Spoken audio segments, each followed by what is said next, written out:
yá ẹ̀yin tèmi ní tòótọ́ mo tún ti gbé dé fún yín lóní fẹlifẹli oní fẹlifẹli lélẹ́yìí o kẹwàá nǹkan fìdílé tàbí kẹ fìdílé nǹkan gbogbo wa mo fẹ́ sọ pé gbogbo wa la mọ ẹni tó ń jẹ́ pásítọ̀ Tibetan ògbóǹtarìgì pásítọ̀ ni wọ́n nínú ìjọ sẹ̀lẹ́ popular pastor ni wọ́n nínú Celestial Church of Christ.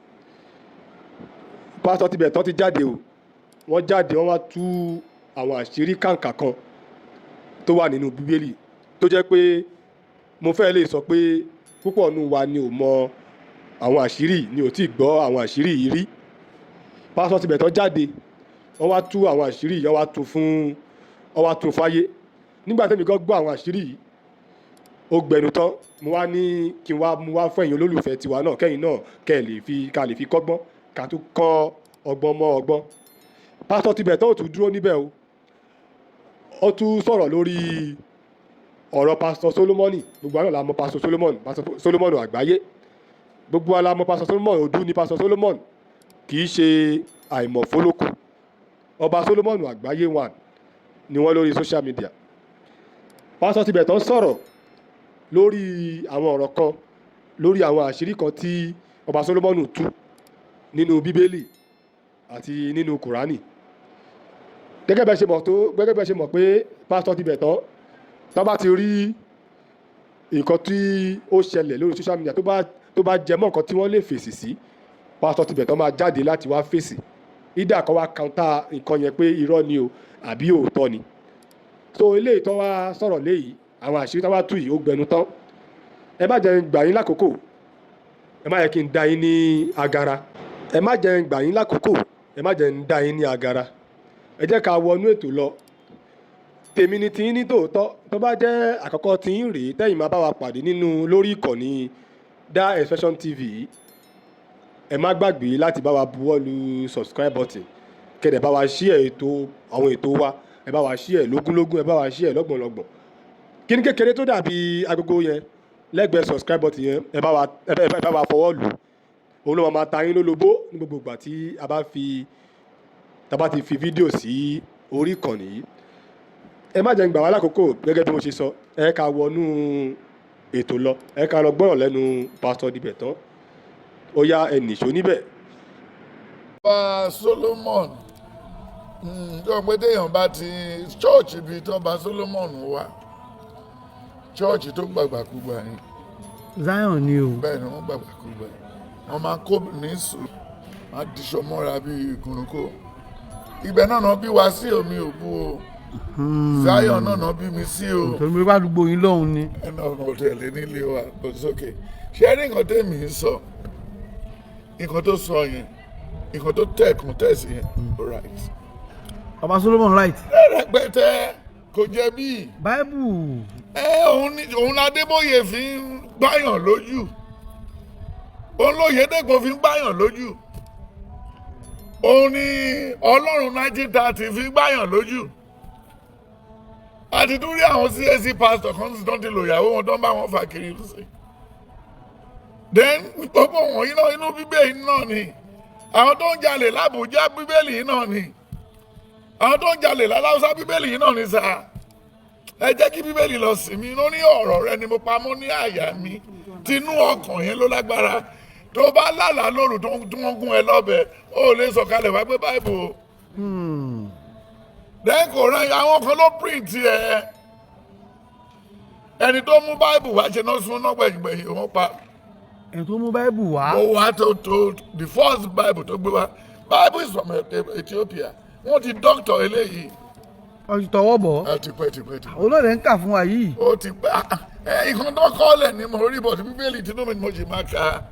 Tinú. Bó sábà wà níbí yìí sọ bá ló lè ń bọ̀ abẹ́ni tí ń bọ̀ èmi mọ̀ wọ́n ti fẹ́ sọ sínú.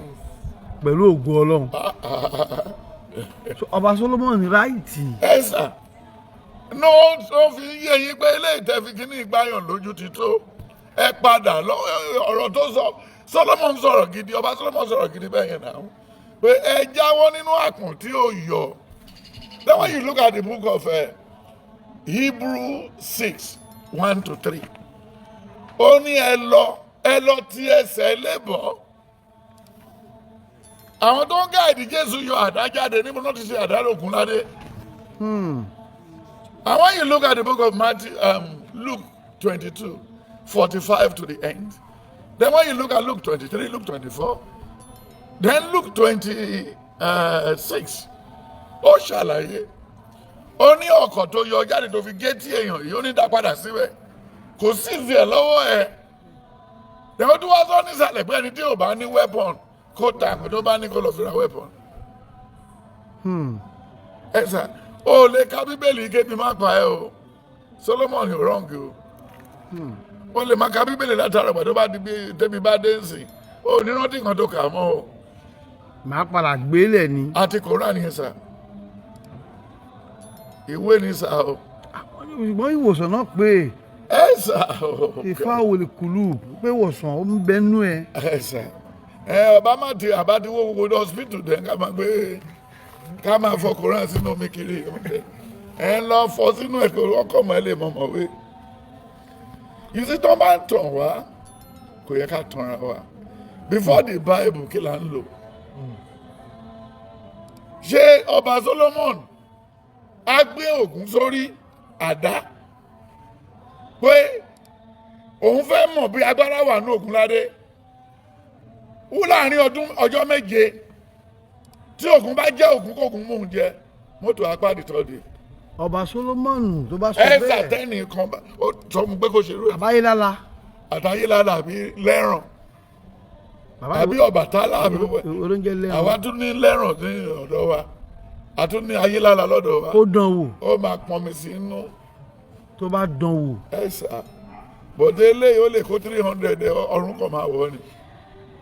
bàbá wọn ní mò ń bọ̀ wọ Ọlọ́run ò yá lógún ọdún. ẹ ṣàfi gbogbo ẹ lẹsẹ ẹ ṣe bẹ́ẹ̀ sórí ó lèmi ni mo dá ibi èmi mo dá ire Ọlọ́run kan ló ti irú ìmọ̀ yẹn sí lọ́kàn pé kó lọ ṣe. kó tó sọ. ó ní Olúwa ní ó ní má ro nǹkan tó fẹ́ sọ wájú wọn o when I get to them I will tell them what you are to tell these people.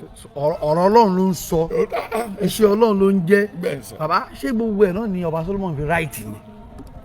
eléyìí tí ìṣèbí wọ ló béèrè mi ò mọ bá Solomon rí o ìwọ ló tún gbé wàhálà wa tó ní. ẹ sì lórí social media. èmi pàápàá social media. ká sọ̀rọ̀ abẹ́ ká sọ̀rọ̀ gbogbo ẹ̀. èmi ò ní lè gbọ́ gbogbo yẹn nígbà tí mo níyàwó sílé tó ṣe tún sọ̀rọ̀ ọmú àti kínní mi ò mọ bí a fẹ́ mú ìyàwó mi wá fún mi kò kàn mí. nǹkan tó fẹ́ fi popular ní tiẹ̀ nìyẹn mi ò lè mọ̀ yọ pé ìyàtọ̀ tó wà láàrin efirin àti ewúro ó pọ̀ gan. but àwọn méjèèjì lè pàdé import tí ataba wà mẹ́ àti epo tó lè coordinate wọn. táwa dùn dáadáa. ní tó bá dẹ̀ tó fọ́ra balẹ̀ kéré tí èèyàn bá jà tó gun wà tẹ́rẹ́tì tó bá rí kọ̀ọ̀kan wá dìde bú wọ́n fi mú gàrí bẹ́ẹ̀ tó gbẹ́wò nìkan ló kù.